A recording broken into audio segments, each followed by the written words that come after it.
But we'll go Sure. now to the pyramid, and we'll start with the graveyard. There are no new graveyard teams, I should say.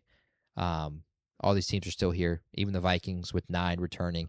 There were rumblings from the Shaman last week about a team that has been in the graveyard since week 11. Been a while that they've been in the graveyard, and they had an incredible performance on Thanksgiving, and then they were right there on Sunday, and it looked like the Shaman was really gonna push my hand and force me to bring a team out of the grave, up and back into the earth and back on the pyramid, and it was looking really, really close. And then 2 plays in a row ended it. And sadly, the Shaman no longer has those rumblings. While we got that game technically correct, since he's going to stay in the graveyard with their Sure. loss this weekend to the Buffalo Bills. So we'll move to the teams left off, and there's one team left off this week, and this is it's sad to say this, but the Indianapolis Colts are now off the pyramid. There were rumblings earlier in the season, not from the Shaman, but from viewers of this channel, of why aren't Indy being moved up higher? And sadly, the last 3 weeks have shown that they never deserve that kind of praise that teams like Seattle and Los Angeles and even Tampa Bay at one point in the season has gotten.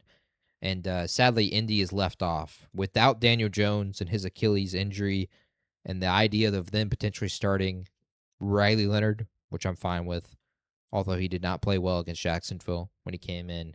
Why would he? Or 44-year-old Phillip Rivers, who hasn't played since the COVID season in the NFL. I should have brought this up. Like, how is that their pivot?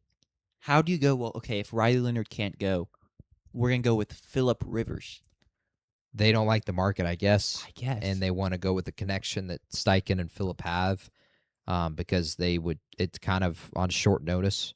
I don't think they didn't really exactly know that Riley might not be able to play on Sunday until Monday. True. And so you're just on short notice, and there's no like Baker Mayfield out there that you could pick up. So I don't know. I haven't played a Madden franchise this year, and Chromie, if you're still in the chat, you might know.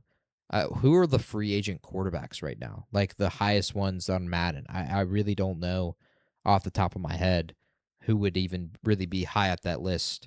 Because like guys like Carson Wentz and Jameis Winston and Russell Wilson are on rosters. So the quarterbacks that are like bad are on rosters right now. And even quarterbacks that have started for them are on rosters right now. Look, Taylor Heineke. You could pick Taylor Heineke. That was suggested by I think PFT Commander threw that one out there. This claims, I don't know how accurate this is, but the best quarterback free agents, Nate Sudfeld. I don't even know who that is. I'm going to be honest. He started a game before. Taylor Heineke, Clayton Tune, Houston Cougar legend, Sheesh. Clayton Tune, Dorian Thompson-Robinson, maybe Tim Boyle, UVA legend, Bryce Perkins, Logan Woodside, and Desmond Ridder. Okay, so maybe Phillip Rivers. I don't know if that was the first option. I heard people suggest Matt Ryan, but Matt Ryan never played for Shane Steichen, so it wouldn't be there. And Matt Ryan also has a big TV deal, and he works with CBS on their game day crew. He's good, and he's been good. So I don't think he wants to leave. People have suggested Tom Brady, but Brady legally can't because he's a minority owner of the Raiders, and now he cannot play in the NFL anymore. And also, he loves his job at Fox. So it's going to be Phillip, and if he starts on Sunday, it'll be a spectacle to see, and I can't wait. I hope he gets to. Do you think all 13 of his kids will be in attendance? That's going to be a hard travel to get them out to Seattle. And like some of them have adult lives at this point. Phillip's a grandfather, as you pointed out earlier on the show. So grandfather Phillip Rivers might start on Sunday. I would imagine it's going to be Riley Leonard, but we'll see. But they're left off. Indy's left off with the Daniel Jones injury. They deserve to be left off the pyramid. They're not on graveyard watch yet because I do want to see what Riley or Phillip look like. And I'll probably give them 2 weeks, and then we're probably moving them into the graveyard. But it is sad to see that they've even fallen this far, given where they were when they were 8-2. Now we move to tier 6, and there is no movement, and this will be a common theme this week. No movement. Pittsburgh stays, San Francisco stays, Tampa Bay stays, even after loss to the New Orleans Saints. Carolina and San Francisco were both on bye, and then Pittsburgh got the big win over Baltimore. But I feel still the same about the two teams, that could potentially be a fluke too. We didn't mention in the game, and I'm sad that we didn't. But the Isaiah Likely touchdown, if that's just officiated differently, if True. they don't overturn it, which, look, personally, I don't think it was a catch. But I also do think if you're going to rule that touchdown the field, I don't think that's enough to overturn. Yeah. Even though I still do think it's not a catch. But I don't think it's inconclusive evidence that it is not a touchdown.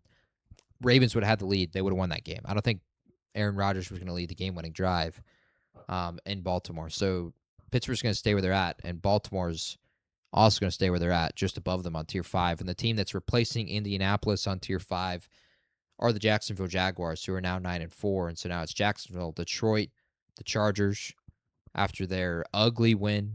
But a win is a win is a win over the Philadelphia Eagles because they were uglier that night. And the Dallas Cowboys are sitting here. Even Dallas, after the loss to Detroit, you could say, hey, maybe they shouldn't be on the same spot. I kind of disagree. I think that game turned on its head on two plays, really. We didn't talk about that game earlier, but that game really turned on its head in two different plays. And I have said this week after week with Detroit, you can't expect consistent offensive performances. So even if they play Dallas again this Sunday, I would not guarantee that they would have the offensive performance they had on Thursday. So they are going to stay. They can't raise higher up the pyramid until you see consistent offensive performance. I talked about this earlier this year with this team as well. They have a high ceiling where they could.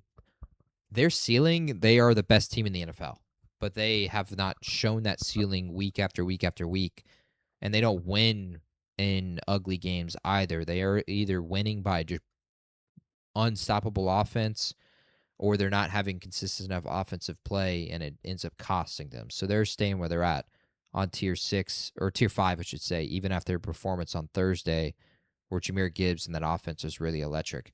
To Tier 4, no movement. Common theme. Chicago and Houston moved up last week, and I like those two move-ups, and they did well for us, both the totem pole and the pyramid, and in best bets. Chicago plus 6.5 covered. Best bets went 3-0, 2 3-0 weeks in a row, thanks to the pyramid. When the pyramid continues to hand out winners, it's really hard to move teams. So Chicago's going to stay where they're at with their performance against the Green Bay Packers, and then the Houston Texans are going to stay where they're at after an impressive performance in Kansas City this weekend. Denver's going to stay where they're at, and Kansas City as well. You have Mahomes. I don't think you can move lower than Tier 4, even with how bad the team is playing. Tier 3, no movement. Buffalo was phenomenal with Josh Allen. Green Bay was phenomenal against the Chicago Bears. And I think some could argue that Philly could drop, but who are you going to replace them with? I think that's where you get in a really, really tough spot. Maybe Fair. Houston, but their offense wasn't even that great against Kansas City. Kansas City kind of handed them that game. Their defense continues to be phenomenal, but it's hard to move them over Philly. Chicago, maybe you could argue, but I just still think people think Chicago is fraudulent. And, of course, Denver. Everyone thinks Denver's fraudulent. I think Denver makes the most compelling case, but I'm going to leave the Super Bowl champs on Tier 3 and not drop them. Again, Tier 2, no movement, and I'll go and reveal Tier 1. No movement as well. New England, Seattle stay where they're at. New England was on a bye. And then the Rams and Seattle both blew out teams on the road. Los Handled Angeles and Arizona. And then Seattle, it didn't look great for the first half, but that's Atlanta Falcons football for you. Give you false hope and then just get absolutely punched in the mouth. Sure. I don't feel bad for y'all, Atlanta. Sorry. Yeah. I say sorry after I say I don't feel bad. Sorry for not feeling bad. I think that's what you meant. Yeah. Yeah, Sorry okay. for not feeling bad. But that is the pyramid for Week 15. And only one team moved. and one team dropped. So, any debates? I think I would have dropped Baltimore down a tier into tier 6. Yeah, But I mean, small gripe. That's really it. I like the rest of it. that's And fair. like you said, it's performing well, so it's hard to want to shift things around. Yeah, And as there's more and more data points, there should be less and less movement. Now it does get interesting because all the buys are over, so all these teams will be playing every week from here on out. So we'll see if that maybe creates more movement. But I like it. Good job.